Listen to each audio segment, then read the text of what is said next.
I want to call this message, Called for More. Everybody say, called for more. You are called for more. Pwede nyo bang sabihin yan sa inyong katabi with conviction and with attitude? Taasan mo na rin ang kilay, you are called for more. May napansin ba kayo sa buhay natin lately na parang yung ating kultura, our life today has been teaching us to be less and less committed. Dahil siguro sa bilis ng mga pangyayari, bilis ng panahon, ang daming instant, tuloy napakabilis magpalit at sa dami ng options, madali tayong nakakapili ng kung anong gugustuhin natin. At parang tinuturo ng ating society na okay lang maging less committed, after all, marami namang options.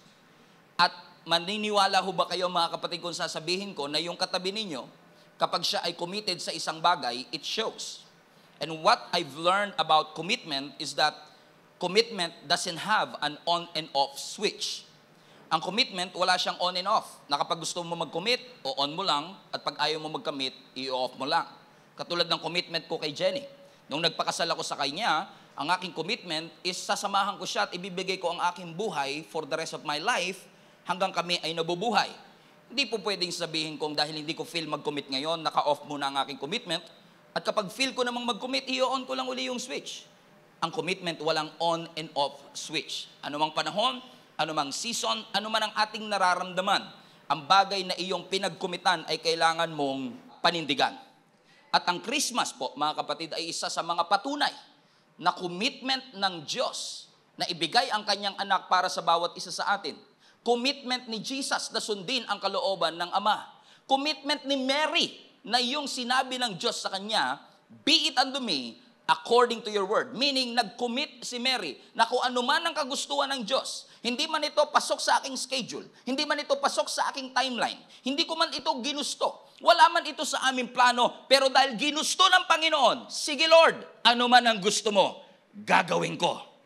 Hindi ko man ito nakita, hindi man ito pumasok sa horizon ng aking buhay, ang importante Lord, basta ginusto mo, gagawin ko. Kasi alam kong kapag kalooban ng Diyos, sasamahan ako ng ating Panginoon. I want to encourage each and everybody today, mga kapatid. I know you are expecting a Christmas message, but the Christmas message begins with the commitment of our Lord Jesus Christ to go down from heaven, mga kapatid, and gave His life for each and every one of us. That's why ang entire global family natin ay ini-encourage ko, mag-commit kayo sa eternal things. Wag lang sa temporal. Mag-commit kayo sa ultimate, wag lang sa immediate. Huwag nating i-fabricate ang definition ng Christianity. Huwag tayo magkaroon ng sarili nating definition ng Christianity kasi ang definition ng Diyos ng Christianity ay ibang-iba na po sa definition natin ng Christianity.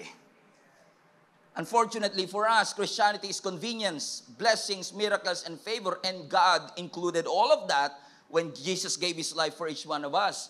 But Christianity involves challenges, difficulties, getting out of your comfort zone, getting out of your votes, being challenged, and have a crazy faith. Makikita nyo mga kapatid sa Deuteronomy chapter 28, pinangakuan ng nation of Israel ng isang bagay na naniniwala kung may malaking kinalaman sa ating pananampalataya sa Panginoon. Sabi ng Deuteronomy chapter 28 verse 12, the Lord will open to you God's good treasure. What's that? The heavens, to give the rain to your land in its season, and to bless all the work of your hand. You shall lend to many nations, but you shall not borrow. Kayo ang magpapautang, hindi kayo ang magungutang. Sabi mo sa katabi mo, may pag-asa ka pa. And next mga kapatid, sabi doon, and the Lord will make you the head and not the tail. You shall be above only and not beneath. And if you heed the commandments of the Lord your God, which I commanded you today, and be careful to observe them. How many among you wants to be the head and the tail? Sino sa inyo gusto niyo maging above and beneath? But this is a conditional blessing. Right? So magiging above and beneath, magiging head and the tail if. Nakita mo yung if?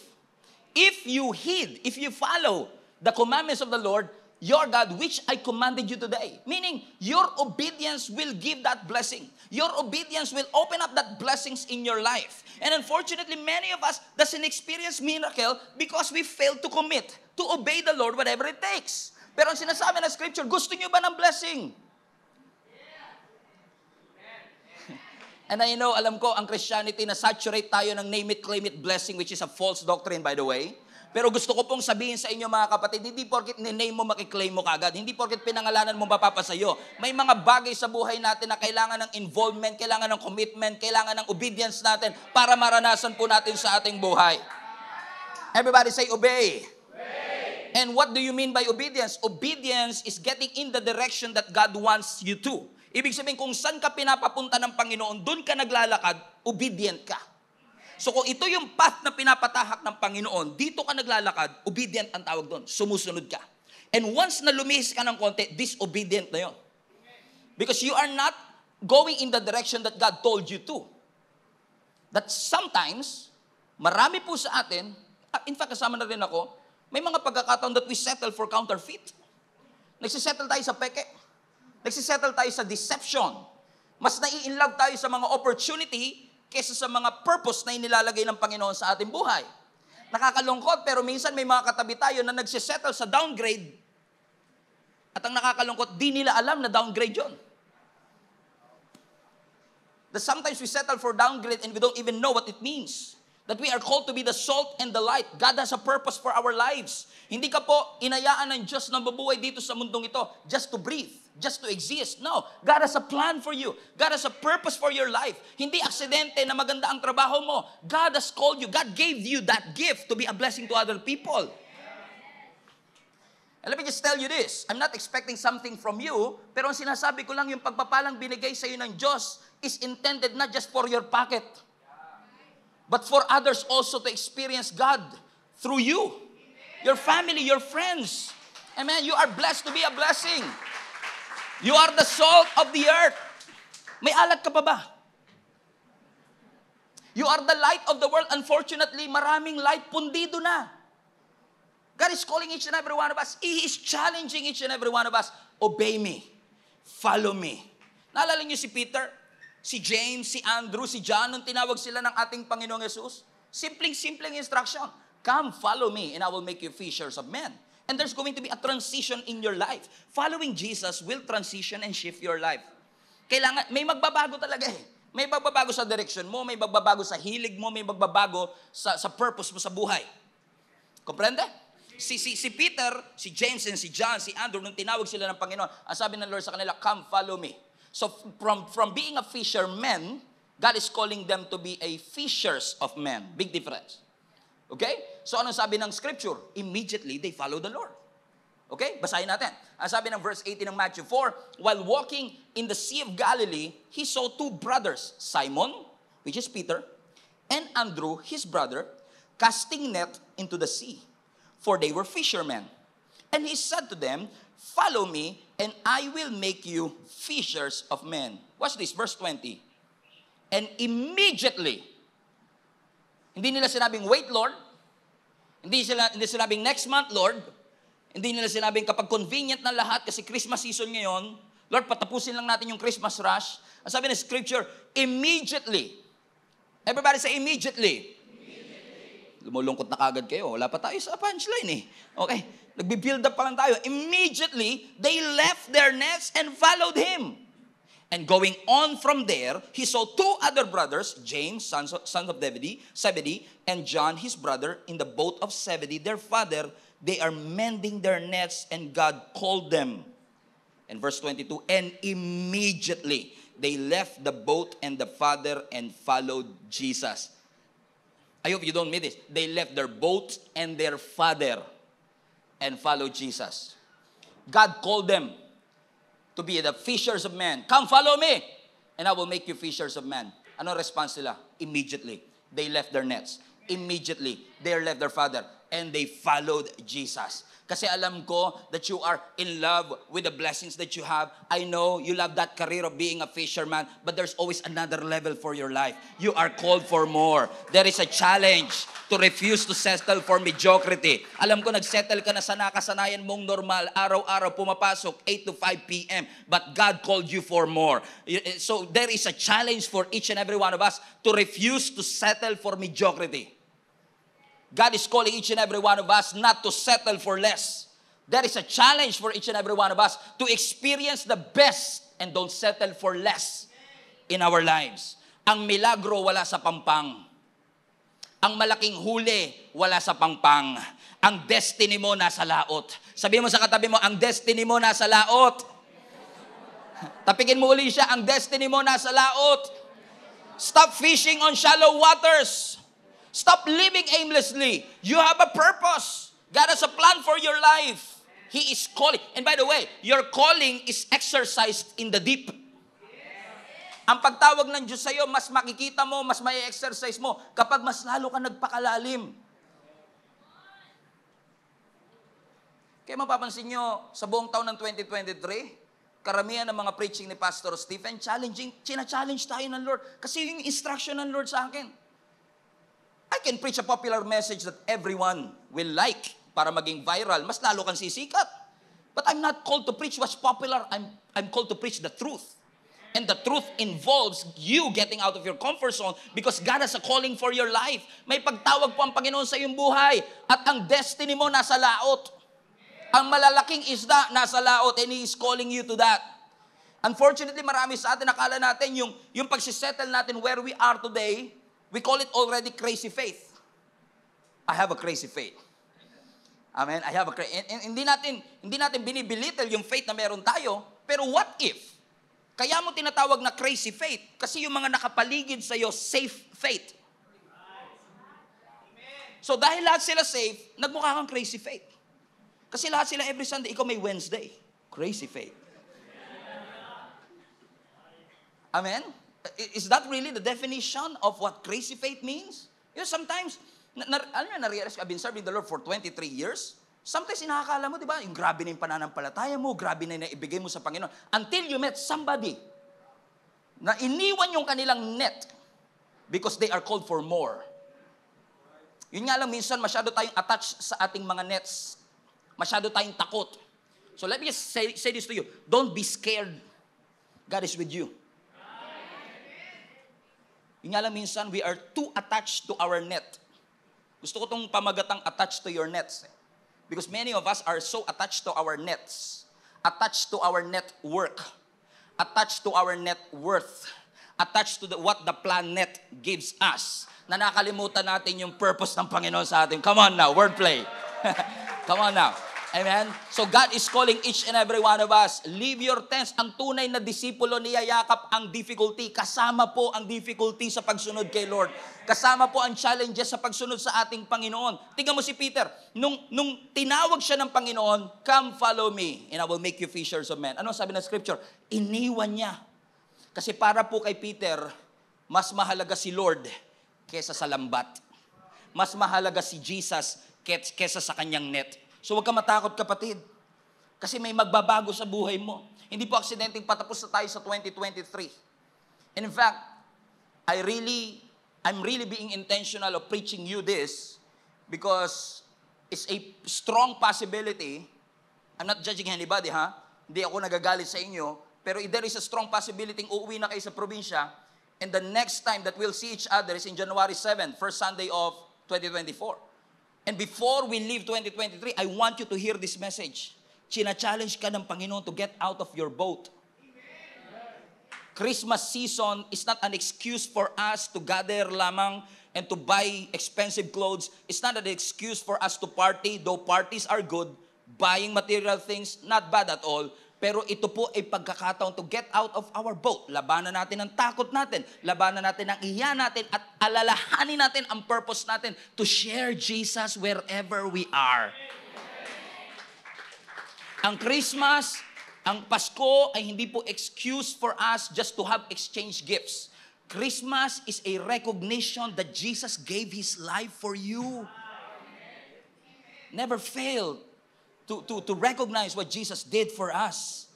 Tingnan nyo, si Peter, si James, si Andrew, tsaka si John, before they met Jesus, ang sabi ng scripture, they are casting their net. Si James and John, they are mending their nets. Pero nung tinawag sila ni Lord, they left their nets. Amen? Before Jesus, they have occupation. Pero after Jesus, they have a calling. Amen? So, God is asking them, okay, you have an occupation, You have your career. You have your business. You have your family. But you are called for more. Hindi sinasabi ng Panginoon na i-neglect mo ang iyong trabaho, hindi ka na pumasok sa trabaho, boss, hindi kita susundin kasi meron mas matinding boss sa iyo, si Lord. No, that's not what we are saying. But what we are saying is that even in your career, even in your businesses, always remind yourself that you are called for more.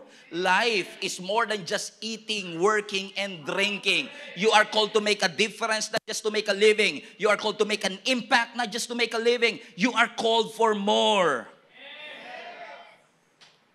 So when you ask God and say, Lord, I'm gonna follow you. Lord, susundin po kita. Di ba madalas sa atin, kaya minsan mag-ingat kayo sa pinagpe-pray kasi pag sinawi nyo talaga, Lord, get me out of my comfort zone. Talagang lalabas ka ni Lord sa comfort zone. Isa sa mga dangerous prayer na mapagpe-pray mo, Lord, humble me. Hindi mo alam anong pakiramdam pag hinumble ka talaga ni Lord. Di ba? Ang hirap na. Minsan pinag-pray ko yun. Sabi ko, tama na pala Lord. Okay na, humble na po. Ibang level si Lord magpa-humble talaga eh. Kaya papakita niya talaga sa atin na without Him, we are nothing.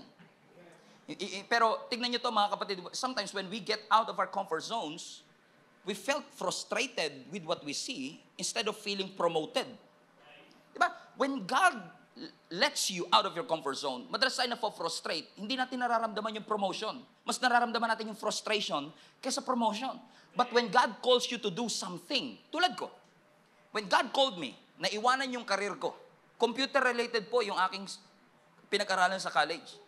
Pero nung tinawag ako ng Panginoon, iwanan mo yung net mo. Internet.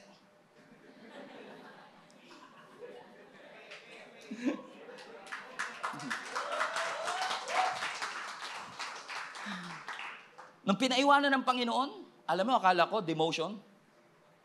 Pakiramdam ko, frustration. Kasi sino ang matinong tao na iiwan ang internet-based course habang in demand noong mga panahon ko at booming ang IT courses? Sinong may matinong isip?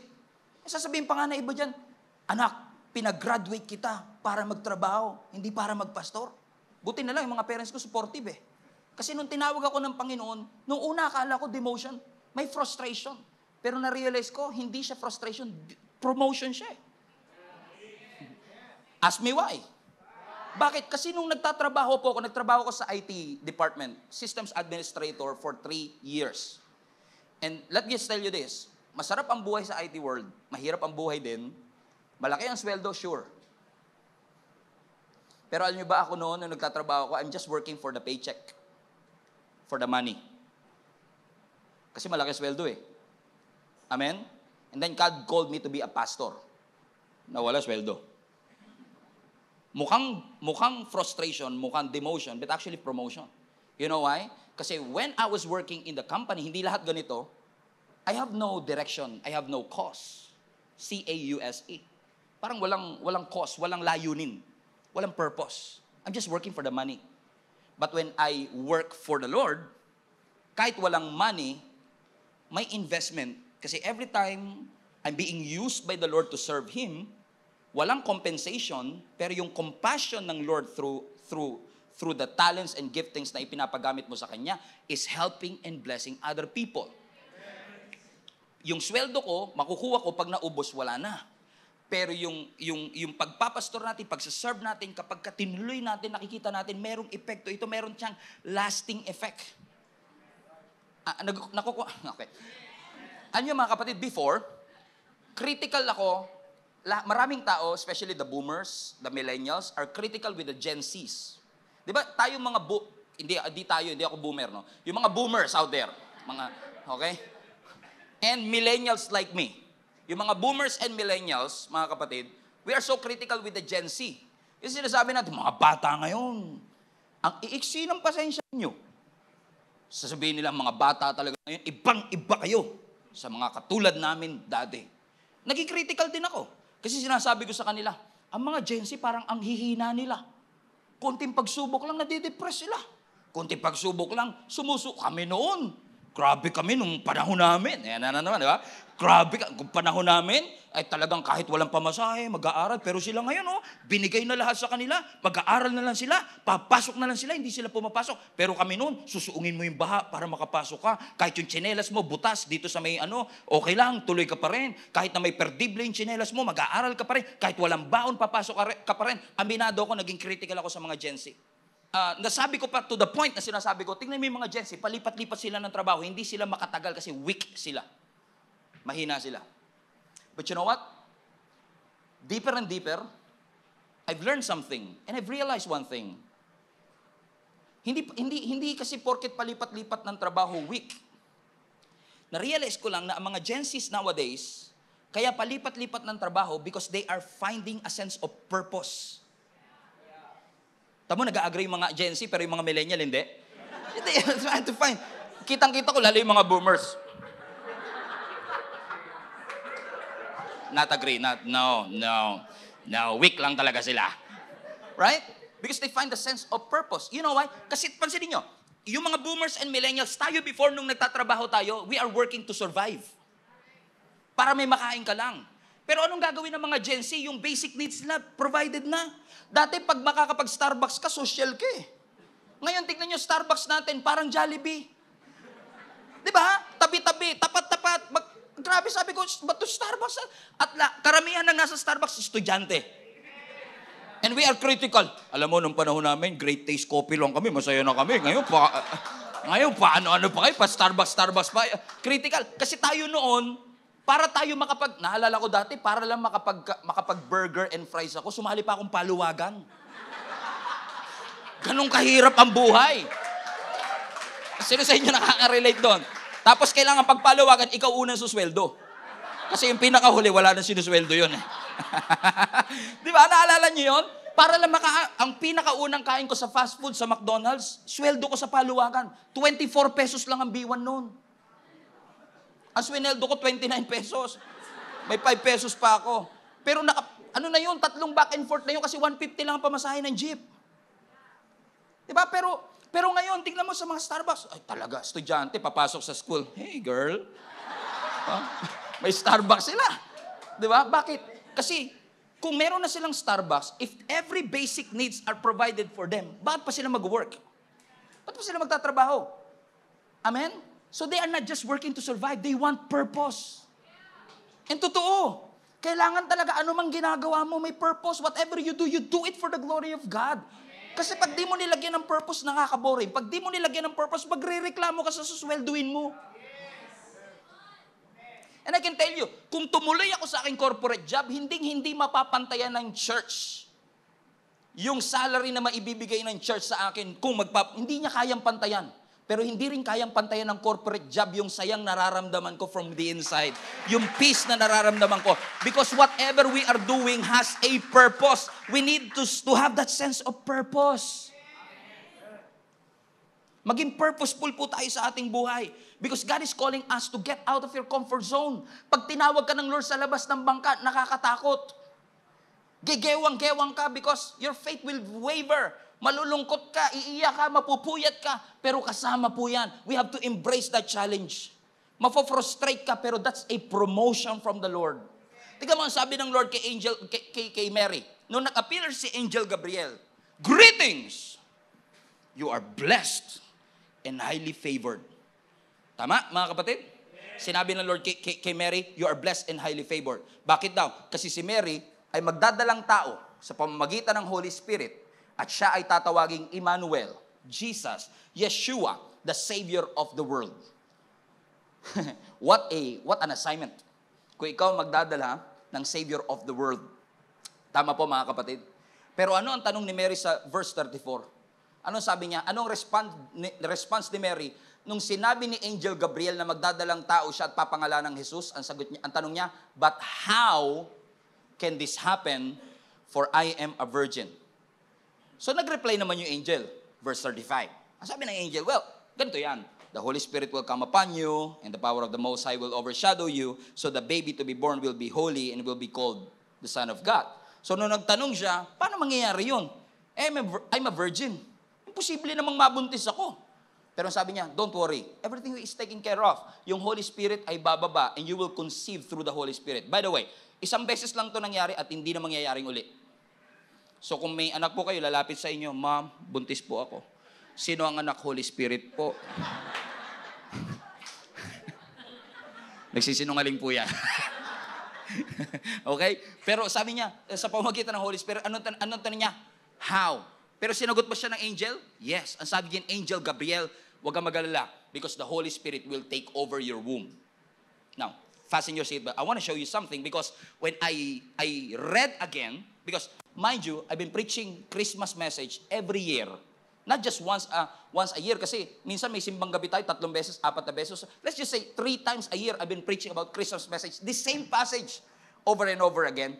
And let me just tell you this. What I saw today is something that I've never seen before.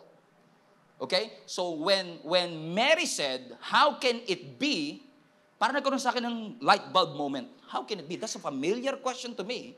Because I remember yung relative ni Mary na si Elizabeth, na nanganak na John, na pinsan ni Jesus. Remember that story? Baog si Elizabeth, matanda na si Zacharias at si Elizabeth, pero supernaturally, nabuntis si Elizabeth 6 months ahead of Mary. So si John is 6 months older than Jesus Christ. And, ang sabi na scripture, nung nag-appear din yung same angel Gabriel, kay Elizabeth at kay Zacharias, na ang sabi ni Angel Gabriel, magbubuntis ka rin, parang familiar sa akin yung tanong na yun. Basahin natin. Ang sabi ng Luke chapter 1 verse 11, then the angel of the Lord appeared to him, standing on the right side of the altar of incense. And when Zacharias saw him, the angel, he was troubled, and fear fell upon him. But the angel said to him, don't be afraid, Zacharias, for your prayer is heard. And your wife, Elizabeth, will bear you a son, and you shall call him John. And you will have joy and gladness, and many will rejoice at his birth. For he will be great in the sight of the Lord, and shall drink neither wine nor strong drink. He will also be filled with the Holy Spirit, even from the mother's womb. Tingnan nyo, puspos ng Holy Spirit, nasa sinapupunan pa lang. Verse 16, and he will turn many of the children of Israel to the Lord their God. He will also go before him in the spirit and power of Elijah to turn the hearts of the fathers and the children and the disobedient to the wisdom of the just, and to make the ready a people prepared for the Lord. No. Sabi na scripture, Zacharias and Elizabeth, alam ko you've been waiting for a son for many years. Narinig ng Lord ang inyong panalangin.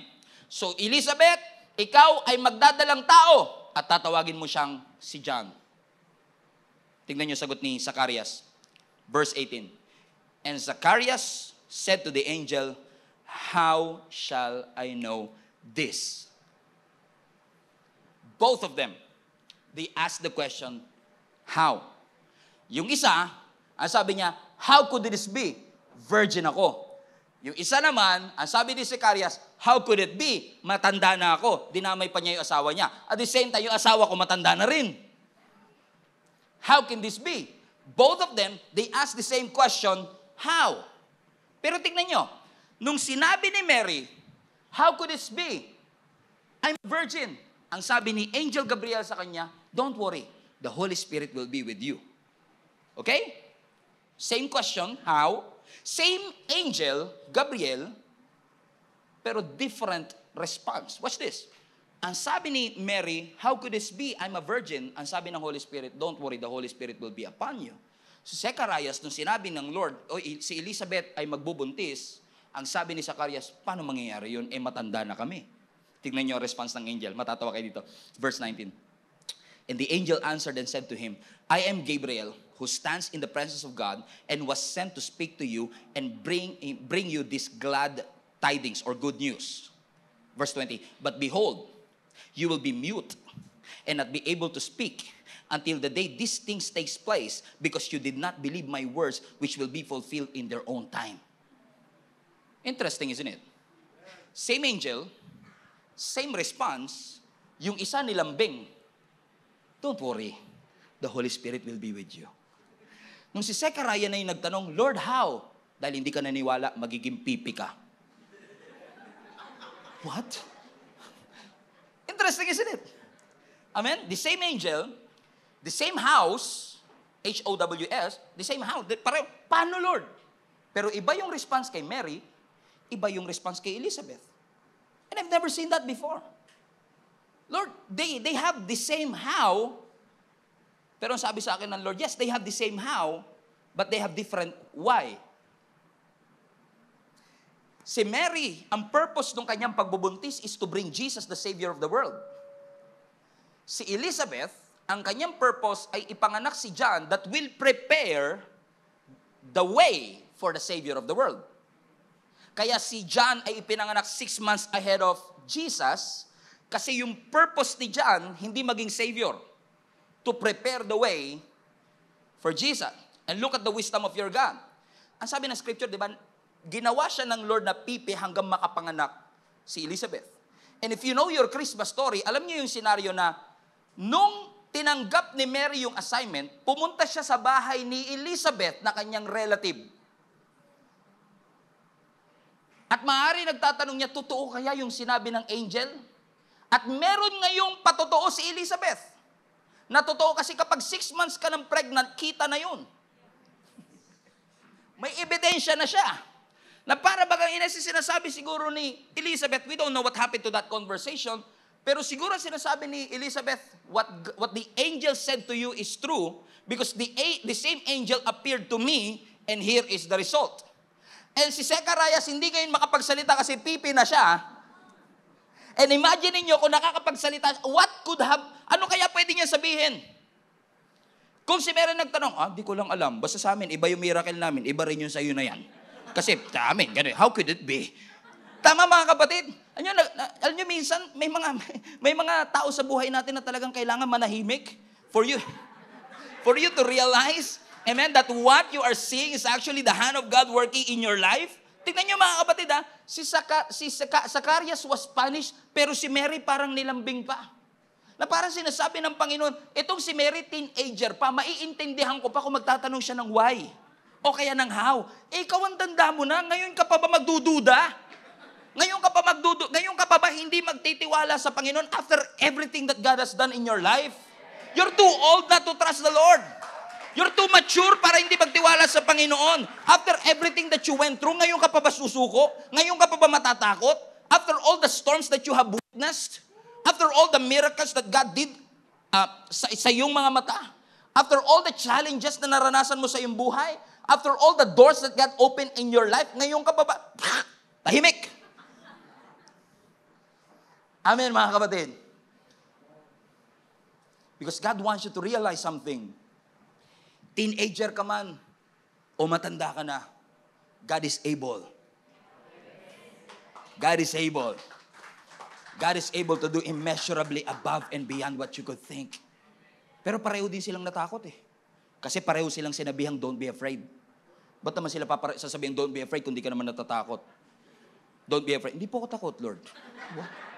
Sabi sa kanila, don't be afraid. And unfortunately, there are many people in our generation. Let me just rephrase that. We have a lot of scared saints in our generation. Naalala ko yung sinabi ni David sa Psalm, the Lord is my light and my salvation. Whom shall I be afraid? That's a strong word. Sino ang aking kakatakutan? At kung meron mang tao na may karapatang sabihin sino ang dapat kong katakutan, si David yun. After everything that he had experienced. Sa kamay ni Goliath, hindi siya natakot.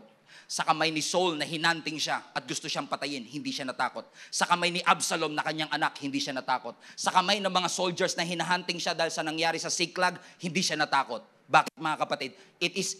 David is a living testimony that there is nothing in this world. Sometimes you have nowhere to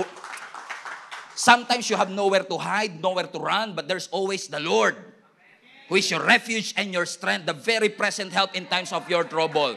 Ngayon pa ba tayo matatakot mga kapatid?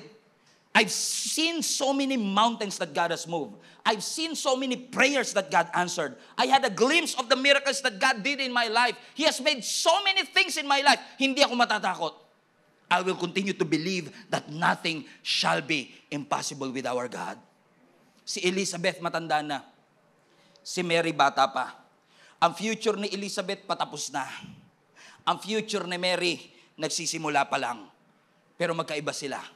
Kasi yung conception ni Mary, supernatural. Yung conception ni Elizabeth is through his husband pa rin. Matanda na sila pareho, nagbuntis si Elizabeth. Pero bago mabuntis, kailangan pa rin ng seed kay Zacarias. Iba yon kay Mary. Kasi walang necessarying seed na galing kay Joseph. Kaya nga immaculate conception. Kasi yung kanyang conception, immaculate, divine. Purely divine. Walang involvement ng tao. Pero parehong milagro. Kasi hindi naman natin pwedeng sabihin hindi milagro yung nangyari kay Elizabeth. Kasi matanda na nga baog pa nga Pero nanganak pa in her old age. Kung ngayon yan mangyayari, tingin ninyo hindi mababalita sa TV Patrol? Mababalita yun sa TV Patrol. Biruin mo, 80 plus ka na, nanganak ka pa. Wow, powerful woman. Tama? It's a miracle. No, pastor, it's code saver. It's a miracle. Pero yung miracle na yon involves human contribution. Conditional. Amen? So may mga miracle sa buhay natin na purely God. May mga miracle sa buhay natin na kailangan ng intervention. May mga miracle sa buhay natin na purely divine intervention. Ibig sabihin, nakialaman Diyos. Pero may mga miracle sa ating buhay na kailangan makialam ka rin kahit nakialaman Diyos. Hindi naman po pwedeng gusto mo ma-promote, di ka nagtatrabaho. Yung promotion, milagro. Pero yung promotion, mangyayari sa buhay mo kung magko-contribute ka, lagi ka papasok. Yung healing na pinagpipray natin, posibleng mangyari yung miracle na yon. Hindi lang, Lord, pagalingin mo ko habang kumakain ka ng crispy pata. Diba? Sometimes you have to change your diet and watch what you eat in order for you to receive and experience that miracle. But both of them are miracles from the Lord. Are you still with me, mga kapatid? Ano ang gusto ko sabihin? Parehong milagro, but there is more than the natural things that we see. Kailangan maniwala ka, kapatid, na hindi lang yung nakikita mo sa panahon ngayon, yung schedule mo, yung career path mo. Huwag mo lang tignan yung natural. Lagi mong i-consider na ang Diyos ay may capacity and capability to do immeasurably beyond what we could think or imagine. Na hindi porkit wala kang nakikita on the outside, wala nang ginagawa ang Panginoon. Most of the time, God is up to something in your life. And one of the greatest ability that every Christian should learn is our ability to discern that God is up to something. Kahit na hindi natin nakikita ngayon, God is up to something in our life. Huwag ka ma-discourage, hindi porkit wala kang nakikitang resulta. Si Elizabeth and Zacarias, siguro sumuko na sila, ang tagal nila nagpe-pray, wala Parang si Abraham and Sarah, ang tagal nila nagpe-pray. Kaya nung binigay ng Lord, natatawa sila They started to laugh because sometimes, yung pagkilos ng Panginoon ay ibang-iba sa ating mga pagkilos. Tama po ba, mga kapatid? Pero sinasabi ng Panginoon sa atin, kapatid, may pagtawag ang Panginoon sa atin, there is more, there is more, there is more. Pero kung mapapansin nyo, mga kapatid, sa story ni Zechariah at ni Elizabeth, pinag-pray nila yung blessing na yun.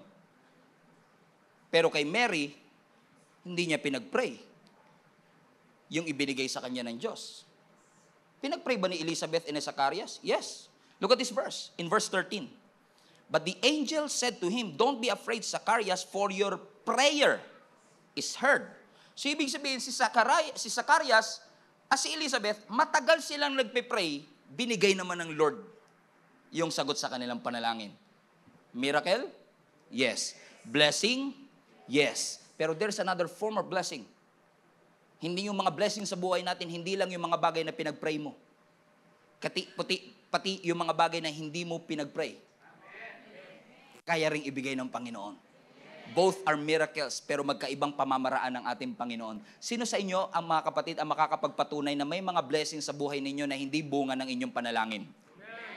In fact, may mga blessing sa buhay ninyo na bunga ng panalangin ng tatay at nanay ninyo sa inyo. May mga blessing sa buhay ninyo na bunga ng panalangin ng mga anak ninyo, ng mga kaibigan ninyo, ng pastor ninyo. Amen?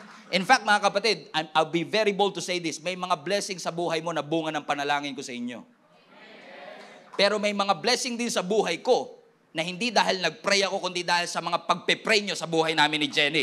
Ibig sabihin, mga kapatid, huwag nating suko ang ipanalangin ng isa't isa. Huwag natin suko ay panalangin at idulog sa Panginoon ng isa't isa. You don't have to go through this life alone. Hindi kailangan ikaw lang ang nananalangin. May mga tao na mananalangin para sa iyong katagumpayan. Na habang si Joshua ay nakikipaglaban dun sa Amalekite sa baba ng bundok, si Moses nasa taas, kasama ni Aaron and Hur, itinataas yung kanilang kamay. Kapag tinaas ni Moses ang kamay niya, nananalo si Joshua. Kapag binaba, natatalo siya. So salamat sa Panginoon sa buhay ng mga tao na habang nakikipaglabang ka, merong nandun sa taas at nakikipanalangin sa iyo. At sinasabi na, Lord, pagpalain mo ang buhay ng taong ito. Lord, iahon mo siya sa kanyang challenges sa pinagdadaanan. You know why? Because both ways, prayer mo man o hindi mo pinanalangin, God is able to give it to you. In fact, yung isa blessing, yung isa assignment. Kasi minsan yung assignment ng Lord, hindi natin tinuturing na blessing. As I've said, nung tinawag ako ng Panginoon, akala ko yung pagpapastor is just an assignment. I've never thought that being a pastor and obeying the Lord is the real blessing of my life.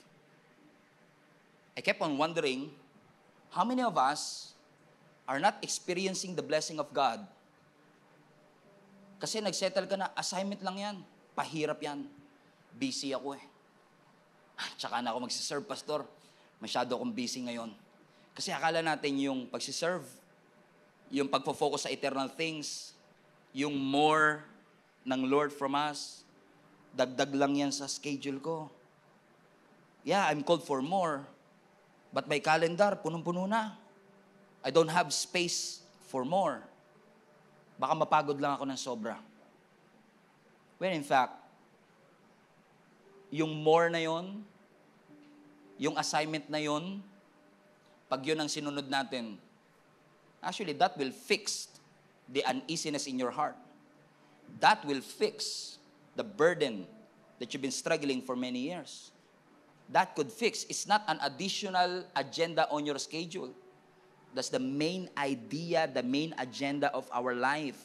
We are called to make a difference. Hindi mo kailangan bitawan ng iyong trabaho. Ang sinasabi lang ng Panginoon, ang pagkita ng pera, hindi malalagpasan yung purpose mo na ipangaral ang salita ng Panginoon. Lagi mong gawing number one si Lord above all else. Hindi mo kailangan mag-resign. Pero every time you work, you're not doing it to please men, but to please the Lord. So when God called you and say, Stephen, you are blessed and highly favored. You will bear a son. You will become a pastor. You will serve the Lord. You will share the gospel to other people. God is not giving you a burden. He is giving you an opportunity. An opportunity for you to experience satisfaction that you've never experienced before. That's what I want for you to experience. How I wish you can experience the joy that I've been experiencing nung sinunod ko ang ating Panginoon. Mahirap, yes. May challenges, yes. Pero kahit naman nung hindi ako sumusunod kay Lord, nagtatrabaho ko sa corporate job, kumikita nga pero walang satisfaction. I'm just there for the paycheck. But now, I know, being inside God's will is really going to not just challenge me, but being in God's will bring peace and joy into your heart. Do not ever think for a moment na yung paglilingkod natin sa Panginoon, yung pagsunod natin sa utos ng Diyos, is an additional. Wala na akong time, masyadong busy, kaya once a week lang muna ako because I don't have time, baka ma-burn out ako. That's not an additional. Actually, the solution for that burnout is God Himself. Amen? So, God is asking you, challenging us, the entire global family, to really devote yourself to the Lord and say, God, my life is yours. I don't want to live aimlessly. I want to live a life with purpose. Every head bow, every eye closed. God, we thank you for all the great things that you have done in my life, done in this church, done in each and every one's life. Salamat na sa mga panahong we are easily discouraged and we want to give up. You always remind us, O God, of your words. Words that empower, words that encourage us, words that bring life, O God, into every situation in our lives. Thank you, God, for this wonderful truth, O God, that you have reminded us that you are able, whatever circumstance, the young and the old, the natural, the supernatural, lagi ka pong may paraan, lagi ka pong may ways para ang iyong blessings ay makarating sa amin, para ang katugunan ng aming panalangin ay maranasan po namin. But Lord, if this blessing is somewhat tied up to our obedience, and you want us to experience that, Lord, give us the courage to step out of our boats. Give us the courage to really obey what you have said in your word without hesitation. Katulad ni Paul, ni Andrew, ni John at ni James, immediately, we are going to follow you. Katulad ni Mary, be it unto me, Lord, according to your word. And in this Christmas season, O God, allow us to be reminded that all this celebration, lahat ng pagkain sa aming table, lahat ng pamasko at regalo na aming matatanggap ay bunga ng iyong commitment na ibinigay mo ang iyong buhay para sa bawat isa sa amin. Para paalalahanan ng bawat isa sa amin that there's more to life than just drinking and eating and working. You want our lives to live with a direction and a purpose to glorify your name. We honor you, dear Jesus, for all the things that you have done. Sa iyo po ang papuri sa pangalan ni Jesus. Ang lahat ng anak ng Diyos, pumalakpak at pasalamatan ng Panginoon. Everybody say amen. Hello, Global Family. You made it this far. Once again, marami pong salamat for tuning in, and I pray na yung salita pong ating napakinggan ay makapagbigay po ng conviction at malalim na revelation sa inyong puso upang mai-apply po natin sa ating buhay so that transformation will happen in our life. If this ministry have been a blessing into your life, I want to encourage you to share this video to some people that you know na maaaring nangangailangan din katulad mo ng mensaheng ito. In fact, I want to take it a little bit further, mga kapatid, and invite you to partner with us. If this video, if this ministry have been a blessing to you, I know in the future, it will be a blessing to somebody else as well. That's why if you want to partner with us financially, para maipagpatuloy po natin ang ginagawa ng Panginoon through Gia Kamanava, inihikayat ko po kayo to partner with us.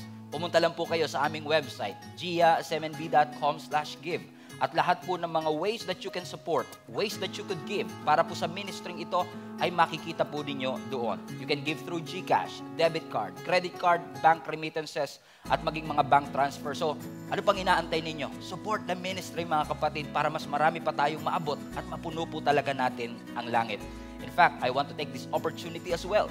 If you have been watching the video for quite some time, wala po kayong church na kinakabilangan, and you want to deepen your relationship with the Lord, I want to encourage you to join our link-up groups. Ginagawa po namin yan in person or online. If this is impossible para po sa inyo na makapunta dito sa amin physically or in person, we have an online link-up group na ginagawa po namin sa iba't ibang dako ng mundo. If you want to be part of the link-up groups, ito po ay small groups na aming ginagawa kung saan ang bawat isa sa atin ay nagpapalakasan para ihatid tayo sa spiritual growth. Kung nais po ninyong makasama rito, all you have to do is go to our website, giasmnb.com/linkup. Ilagay nyo lang po kung saang location kayo naroroon. And I'm sure na meron po mga link-up groups na nababagay po at suwak po sa time zone ninyo kung nasaan man po kayo naroroon. Once again, marami pong salamat for reaching this far at naabot nyo po ang part ng video na ito. And I hope sa mga susunod pang video, mapagpala pa tayo ng lubos ng ating Panginoon. Keep spreading the word of God. Punuin natin ang langit and let us fight for our family.